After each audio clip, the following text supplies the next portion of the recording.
Gawin naman natin ngayon na yung upuan ng ginawa nating table na 4-seater. Ito na guys, upuan to. Ganito kahirap yung gawin guys. Ito yung proseso. Gawa na si Bossing ng upuan ng ginawa nating 4-seater. Kita ko sa inyo kung paano gawin guys. Ito guys. At kung ano rin yung buhay ng isang karpintero.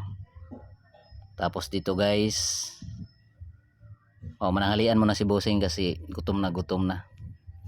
Alas 12 na.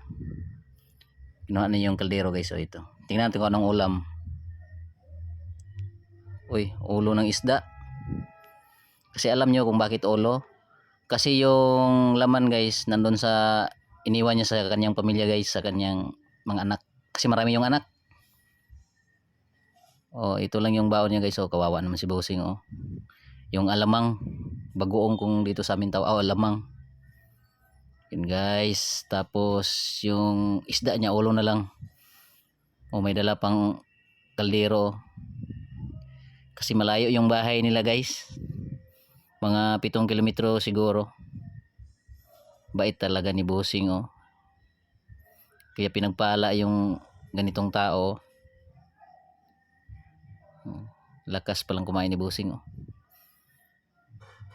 Yan, ulo yung ano niya, ulam. Tingnan nyo. Yung laman na iwanan niya para sa kanyang 5 anak. Kain boss. Pagkatapos yun guys, yun na, tapos na siyang kumain. Pagkatapos nitong kumain, bumalik na naman ito sa trabaho. Tanghalian na yun. Tapos na kumain si Bossing guys. Yun ng tubig. Yun ang baon niyang tubig. Ito guys, simula na yun ng paggawa ng upuan. Yun, ganun pala. Tapos yun.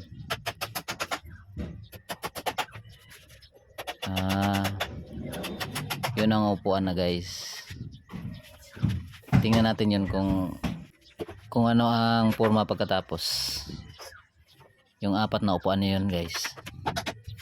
Ito malapit na matapos. Ito pinamadali ni Bossing kasi wala na siyang pera. Ito na guys. Tingnan nyo, diba? Ang ganda. 4-seater yun ha. Rectangle na 4-seater yun. Mura lang yun guys.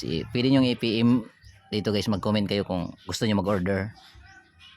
Yung Jumelina na kahoy yun ha. Depende yun. May nara din kung gusto nyo.